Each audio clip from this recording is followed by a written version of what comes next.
ચલો એક વિચાર કરીએ. શું એવું શક્ય છે કે એક આખા દેશની અર્થવ્યવસ્થા દરેક નાગરિક માટે સંપૂર્ણપણે ડિજિટલ બની જાય?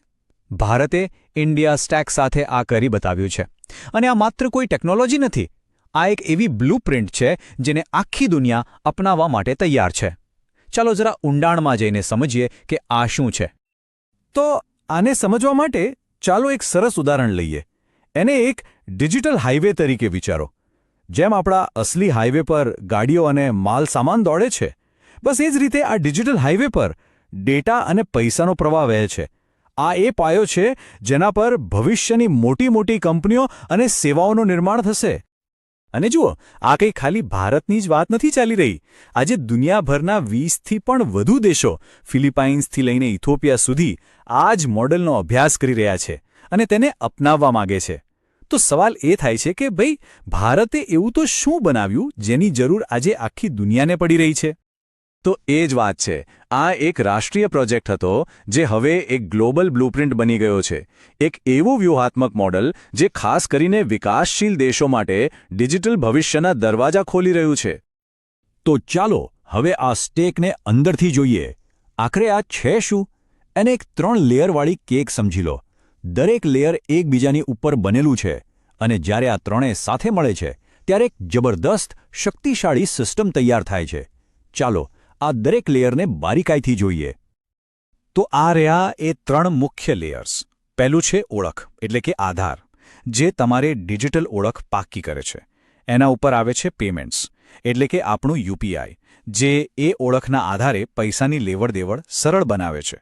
અને સૌથી ઉપર છે ડેટા એક્સચેન્જ, એટલે કે ડીપા, જે તમારી મંજૂરીથી તમારો ડેટા, જેમ કે બેંક સ્ટેટમેન્ટ, સુરક્ષિત રીતે શેર કરવાની સુવિધા આપે છે. ઓળખ, પૈસા અને ડેટા, આ 3 જ આખા ખેલનો પાયો છે. 1.42 અબજ! જરા આ આંકડા પર વિચાર તો કરો. આ લગભગ ચીનની આખી વસ્તી બરાબર છે. આટલા બધા લોકોને એક જ ડિજિટલ ઓળખ સિસ્ટમમાં જોડવા, એ જ તો ઇન્ડિયા સ્ટેકની સફળતાનો પાયો છે. આના વગર તો બીજું કશું શક્ય જ નહોતું. હવે આ જુઓ, 640 મિલિયનથી પણ વધારે, અને એ પણ દરરોજના ટ્રાન્ઝેક્શન્સ. તમને ખબર છે, દુનિયામાં થતા દર 2 રિયલ ટાઈમ ડિજિટલ પેમેન્ટમાંથી લગભગ 1 તો ભારતમાં થાય છે. આ બતાવે છે કે જ્યારે ટેકનોલોજી ખરેખર સરળ અને ઉપયોગી હોય તો લોકો તેને કેટલી ઝડપથી અપનાવી લે છે. પહેલાં શું થતું હતું?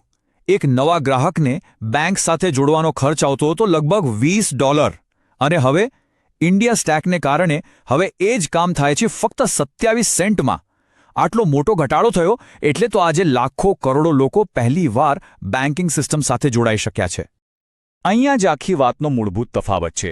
શું ડિજિટલ દુનિયા કેટલીક મોટી કંપનીઓ દ્વારા નિયંત્રિત બંધ બગીચા જેવી હોવી જોઈએ, જ્યાં અંદર જવાનો અને બહાર નીકળવાનો રસ્તો એ કંપની નક્કી કરે?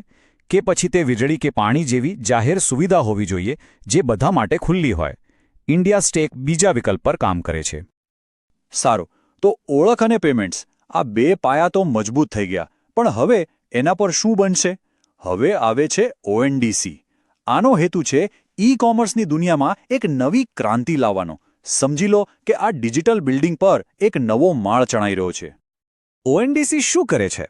સાવ સરળ ભાષામાં કહીએ તો એ ઈ કોમર્સને બધા માટે ખુલ્લું મૂકે છે. એટલે કે હવે તમારી ગલીના નાખે આવેલો કરિયાણાવાળો પણ મોટી મોટી ઓનલાઈન કંપનીઓ સાથે બરાબરીની ટક્કર લઈ શકે છે. આ નાના વેપારીઓ માટે ગેમ ચેન્જર સાબિત થઈ શકે છે. ચલો, આ બધી ટેકનિકલ વાતો તો થઈ ગઈ, પણ આ બધાનો ફાયદો શું?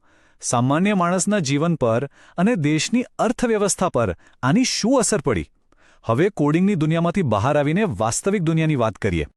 આ ખાલી પૈસા મોકલવાની સગવડ નથી. આનાથી દેશની આર્થિક ગાડી પણ ચાલે છે. એક અંદાજ મુજબ ફક્ત યુપીઆઈ એ જ દેશની જીડીપીમાં લગભગ 3.4% વધારો કર્યો છે.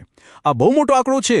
આ બતાવે છે કે આ ડિજિટલ પાઇપલાઇન દ્વારા દેશમાં વાસ્તવિક આર્થિક વૃદ્ધિ થઈ રહી છે. આનો બીજો એક જબરદસ્ત ફાયદો થયો છે સરકારી યોજનાઓમાં.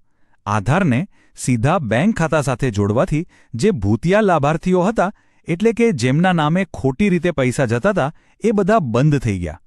આનાથી સરકારના અબજો રૂપિયા બચ્યા, જે હવે સાચા વિકાસના કામોમાં વાપરી શકાય છે. કોઈપણ સિસ્ટમની સાચી પરીક્ષા ક્યારે થાય? મુશ્કેલીના સમયમાં. અને કોવિડ-19 મહામારીએ ઇન્ડિયા સ્ટેકનો સૌથી મોટો ટેસ્ટ લીધો. આધારથી ઓળખ થઈ, કોવેન પ્લેટફોર્મથી વેક્સિન મેનેજ થઈ અને ડીબીટીથી 80 કરોડ લોકોના ખાતામાં સીધા પૈસા પહોંચ્યા. આ બધું એકસાથે આટલા મોટા પાયે આ જ સિસ્ટમના કારણે શક્ય બન્યું.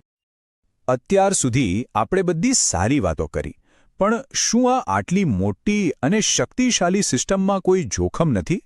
બિલકુલ છે. એટલે હવે એની બીજી બાજુ જોવી પણ એટલી જ જરૂરી છે. ચાલો વાત કરીએ એ પડકારોની જેનો સામનો કરવો પડે છે. જેમ કહેવાય છે ને કે મોટી શક્તિ સાથે મોટી જવાબદારી આવે છે, તો અહીંયા સૌથી મોટું જોખમ શું છે? શું આટલો બધો ડેટા એક જગ્યાએ હોવો એ ચિંતાની વાત નથી? આ સવાલ ખૂબ જ મહત્વનો છે. તો મુખ્યત્વે 3 મોટા પડકારો છે. પહેલું, સાયબર હુમલાઓનું સતત જોખમ. બીજું, ડિજિટલ વિભાજન, એટલે કે જે લોકો પાસે સ્માર્ટફોન કે ઇન્ટરનેટ નથી એમનું શું? અને ત્રીજું, અને સૌથી અગત્યનું, આપણા બધાના ડેટાની સુરક્ષા અને એના પર આપણું નિયંત્રણ. તો આ પડકારોના ઉપાય શું છે? જુઓ, આનો કોઈ એક જાદુઈ જવાબ નથી. એક તો સિસ્ટમને બનાવતી વખતે જ સિક્યોરિટીનું ધ્યાન રાખવું. બીજું, જે લોકો ટેકનોલોજી નથી વાપરી શકતા એમના માટે વોઇસ પેમેન્ટ જેવા વિકલ્પો લાવવા. અને ત્રીજું, ડેટાની સુરક્ષા માટે મજબૂત કાયદા બનાવવા. આ એક સતત ચાલતી પ્રક્રિયા છે. આ બધી વાતોનો સાર શું છે? એ એક જ શબ્દમાં સમાયેલો છે: જાહેર હિત. એટલે કે આ ટેકનોલોજી કોઈ એક કંપનીના ફાયદા માટે નથી, પણ સમાજના દરેક વ્યક્તિના ભલા માટે છે. આ જ વિચાર તેને બીજા બધા ટેક પ્લેટફોર્મ્સથી અલગ પાડે છે. આ બધા માટે છે. તો ચાલો આ ચર્ચાને આપણે એક સવાલ સાથે પૂરી કરીએ. આપણે બધા જે રસ્તા ઉપર ગાડી ચલાવીએ છીએ એ સરકારી છે, બધા માટે છે. તો શું ડિજિટલ દુનિયાના આ હાઈવે પણ એવા જ જાહેર ન હોવા જોઈએ? આ સવાલનો જવાબ જ આવનારા સમયમાં આપણું ડિજિટલ ભવિષ્ય નક્કી કરશે.